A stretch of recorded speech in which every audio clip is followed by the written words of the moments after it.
माननीय सदस्यगण, मैं 18वें लोकसभा के सभी नवनिर्वाचित सदस्यों को बहुत बहुत बधाई और शुभकामनाएं देती हूँ।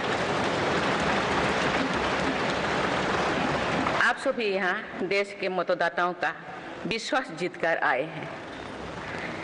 देश सेवा और जन सेवा का ये सौभाग्य बहुत कम लोगों को मिलता है। मुझे पूरा विश्वास है आप राष्ट्र प्रथम की भावना के साथ अपना दायित्व निभाएंगे, 140 करोड़ देशवासियों की आकांक्षाओं की पूर्ति का माध्यम बनेंगे। मैं श्री ओम बिरला जी को लोकसभा के अध्यक्ष की गौरवपूर्ण भूमिका के निर्वहन के लिए शुभकामनाएं देती हूँ। उनके पास सार्वजनिक जीवन का बहुत व्यापक अनुभव है। मुझे विश्वास है कि वे लोकतांत्रिक परंपराओं को अपने कौशल से नई ऊंचाई से देने में सफल होंगे। माननीय सदस्यगण, मैं आज कोटि कोटि देशवासियों को की तरफ से भारत के चुनाव आयोग का भी आभार व्यक्त करती हूँ। ये दुनिया का सबसे बड़ा चुनाव था।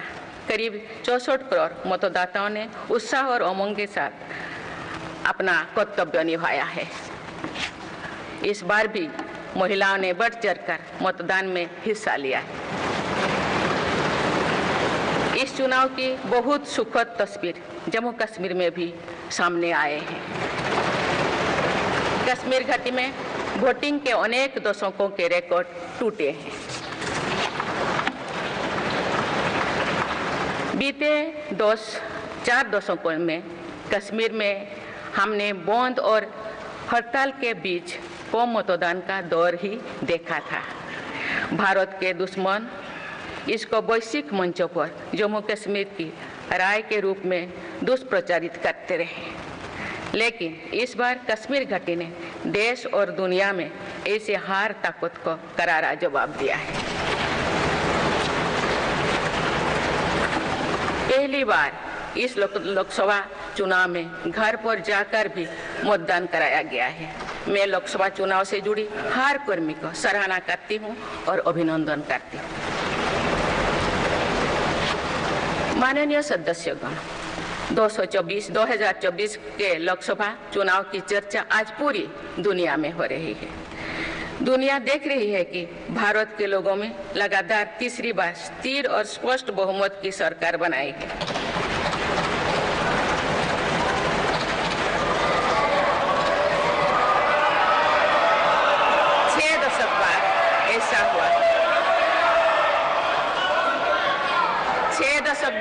ऐसा हुआ है। ऐसा समय में जो भारत के लोगों की आकांक्षाएं सर्वोच्च स्तर पर है, लोगों ने मेरी सरकार पर लगातार तीसरी बार भरोसा जताया है।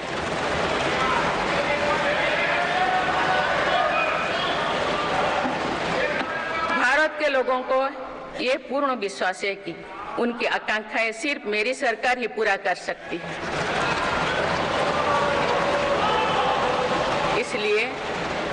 इसलिए 2024 का ये चुनाव नीति, नियत, निष्ठा और निर्णयों पर विश्वास का चुनाव रहा है।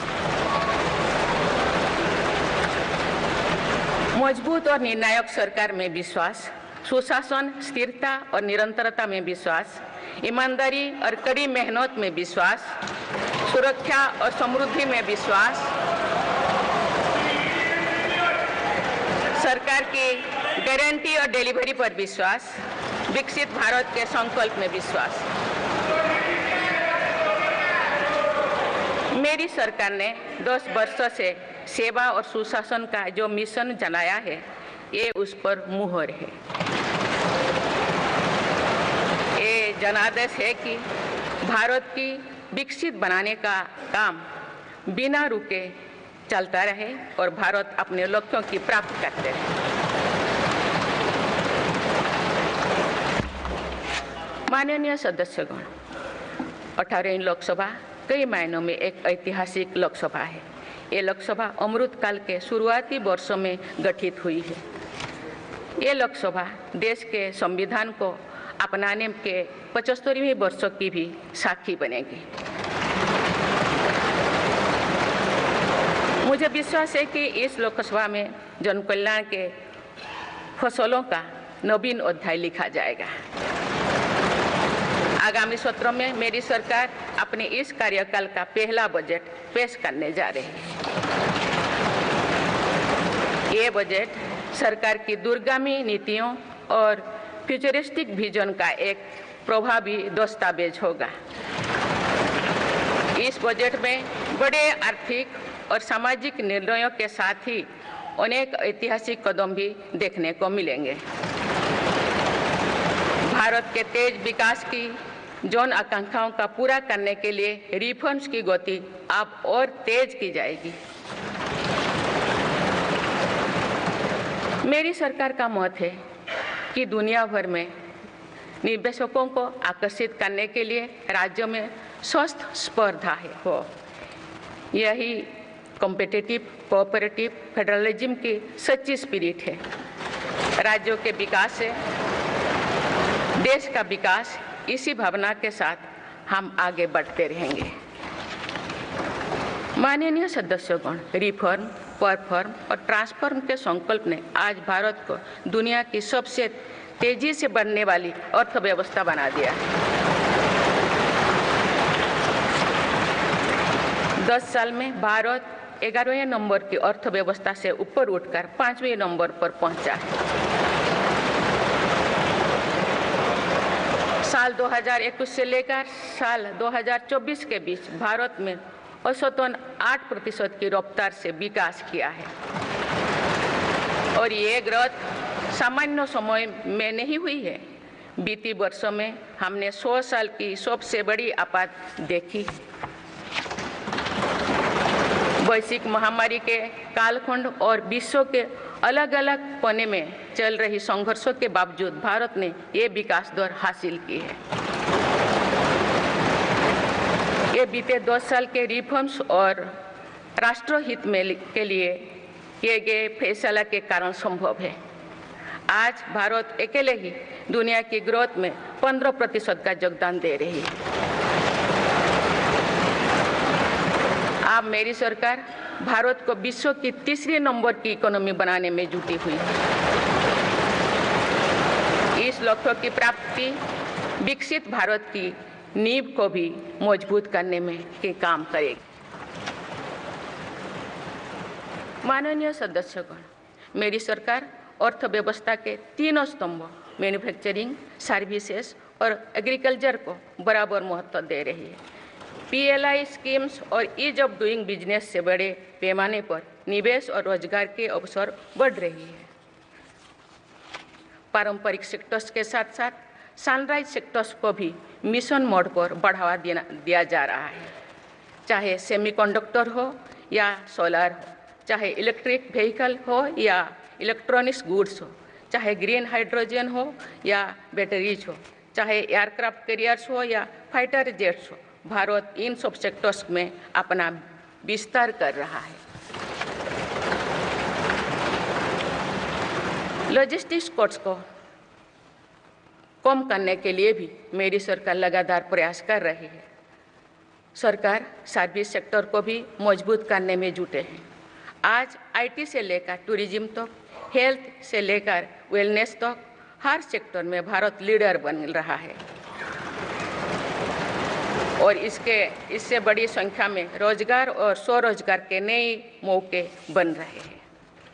माननीय सदस्यगण, पिछले 10 वर्षों में मेरी सरकार द्वारा ग्रामीण अर्थव्यवस्था के हर पहलू पर बहुत जोर दिया गया है। गांव में कृषि आधारित उद्योगों, डेयरी और फिशरीज आधारित उद्योगों का विस्तार किया जा रहा है। इसमें भी सहकारिता को प्राथमिकता दी गई है। सरकार किसानों उत्पाद संघ, FPO और FACTS जैसे सरकारी संगठनों का एक बड़ा नेटवर्क बना रही है। छोटे किसानों की बड़ी समस्या भंडारण से जुड़े होती है, इसलिए मेरी सरकार ने सहकारिता क्षेत्र में दुनिया की सबसे बड़ी भंडारण योजना पर काम शुरू कर चुकी है। किसान अपने छोटे खर्चे पूरे करने के लिए इसके लिए PM किसान सम्मान निधि के तहत उन्हें 3,20,000 करोड़ रुपये से ज़्यादा राशि दे सकते हैं। मेरी सरकार के नए कार्यकाल के शुरुआत दिनों से ही किसानों को 20,000 करोड़ रुपया से अधिक की राशि ट्रांसफर की जा चुकी है। सरकार ने खरीफ फसलों के लिए एमएसपी में भी रिकॉर्ड वृद्धि की है। माननीय सदस्यगण, आज का भारत अपनी वर्तमान जरूरतों को ध्यान में रखते हुए अपनी कृषि व्यवस्था में बदलाव कर रहा है। हम ज़्यादा से ज़्यादा आत्मनिर्भर हो और ज़्यादा से ज़्यादा निर्यात से किसानों की आमदनी बढ़े, इस सोच के साथ नीतियाँ बनाई गई है, निर्णय लिए गए हैं। जैसे भारत दलहन और तिलहन में दूसरे देशों पर निर्भरता कम करने के लिए देश के किसानों को हर संभव मदद दे रहे हैं। ग्लोबल मार्केट में किस तरह के फूड प्रोडक्ट की डिमांड ज़्यादा है, इसके आधार पर नई रणनीति बनाई जा रही है। आजकल ऑर्गेनिक उत्पादों को लेकर दुनिया में डिमांड तेजी से बढ़ रही है। भारत के किसानों के पास इस डिमांड को पूरा करने के पूरा भरपूर क्षमता है। इसलिए सरकार प्राकृतिक खेती और इससे जुड़ी उत्पादों की सप्लाई चेन को सशक्त कर रही है। ऐसे प्रयासों से किसानों का खेती पर होने वाला खर्च भी कम होगा और उनकी आय भी और बढ़ेगी। माननीय सदस्यगण, आज का भारत दुनिया की चुनौतियां बढ़ाने के लिए नहीं बल्कि दुनिया को समाधान देने के लिए माना जाता है। विश्व बंधु के तौर पर भारत ने अनेक वैश्विक समस्याओं के समाधान को लेकर पहल की है। जलवायु परिवर्तन से लेकर खाद्य सुरक्षा तक, पोषण से लेकर सस्टेनेबल एग्रीकल्चर तक हम अनेक समाधान दे रही है। हमारे मोटे अनाज श्रीअन्न की पहुंच सुपर फूड के तौर पर दुनिया के कोने कोने में हो, इसके लिए भी अभियान चल रहा है। भारत की पहल पर पूरी दुनिया ने वर्ष 2023 में इंटरनेशनल मिलेट्स ईयर मनाया है। आपने देखा है, हाल ही में पूरी दुनिया ने अंतर्राष्ट्रीय योग दिवस भी मनाया है। भारत की इस महान परंपरा की प्रतिष्ठा विश्व में लगातार बढ़ रही है। योग और आयुष को बढ़ावा देकर भारत एक स्वस्थ विश्व के निर्माण में मदद कर रही है। मेरी सरकार ने रिन्यूएबल एनर्जी की क्षमता भी कई गुना बढ़ाई है। हम जलवायु से जुड़े लक्ष्यों को निर्धारित समय से पहले प्राप्त करने की दिशा दिखा रहा है। नेट जीरो के लिए आज भारत के प्रयास कई दूसरे देशों को प्रेरित कर रहे हैं। इंटरनेशनल सोलर अलायंस जैसे पहल पर आज रिकॉर्ड संख्या में दुनिया के देश हमारे साथ जुड़े हैं। माननीय सदस्यगण, आने वाला समय ग्रीन एरा यानी हरित युग का है। मेरी सरकार इसके लिए भी हर जरूरी कदम उठा रही है। हम हरित उद्योगों पर निवेश बढ़ा रहे हैं, जिससे ग्रीन जॉब्स भी बढ़े हैं। ग्रीन एनर्जी हो या फिर ग्रीन मोबिलिटी, हर मोर्चे पर हम बड़े लक्ष्यों के साथ काम कर रहे हैं। मेरी सरकार अपने शहरों को दुनिया के बेहतरीन लिविंग स्पेस बनाने के लिए भी प्रतिबद्ध है। प्रदूषण से मुक्त, साफ सुथरे और सुविधा युक्त शहरों में रहना भारत के नागरिकों का हक है। विशेष रूप से छोटी शहरें और कस्बे में बीते 10 वर्षों से अभूतपूर्व निवेश किया गया है। भारत में आज दुनिया का तीसरे सबसे बड़ा डोमेस्टिक एविएशन मार्केट है। अप्रैल 2014 में भारत में सिर्फ 209 एयरलाइन रूट्स थे। अप्रैल 2024 में इनकी संख्या बढ़कर 605 हो गया है। हवाई यात्रा में हो रहे इस विस्तार का सीधा लाभ टियर 2, टियर 3 शहरों को हो रहा है। 10 वर्षों में देश के 21 शहरों तक मेट्रो सुविधाएं पहुंची है। वंदे मेट्रो जैसे कई योजनाएं पर काम चल रही है। भारत का पब्लिक ट्रांसपोर्ट दुनिया में बेहतरीन हो, इस लक्ष्य के साथ मेरी सरकार काम कर रही है।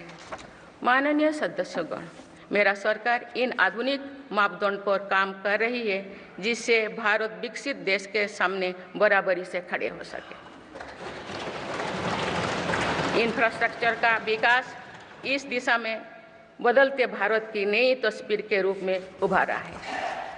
मेरी सरकार ने 10 वर्षों में पीएम ग्रामीण सड़क योजना के तहत गांव में 3,80,000 किलोमीटर से ज़्यादा सड़कें बनाई। आज भारत में नेशनल हाईवेज और एक्सप्रेसवेज का जाल बिछ रहा है। नेशनल हाईवेज बनाने की गति में भी 2 गुनी से अधिक की वृद्धि हुई है।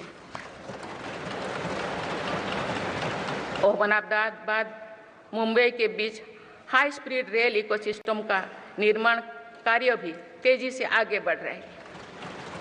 मेरी सरकार ने उत्तर, दक्षिण और पूर्वी भारत के बुलेट ट्रेन कॉरिडोर्स के लिए फिजिबिलिटी स्टडीज शुरू करने का फैसला किया है।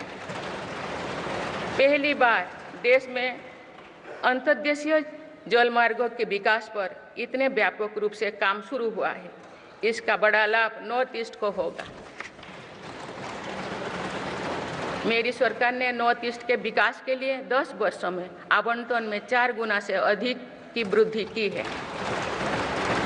सरकार इस क्षेत्र को एक्ट ईस्ट पॉलिसी के तहत स्ट्रेटेजिक गेटवेज बनाने के लिए काम कर रही है।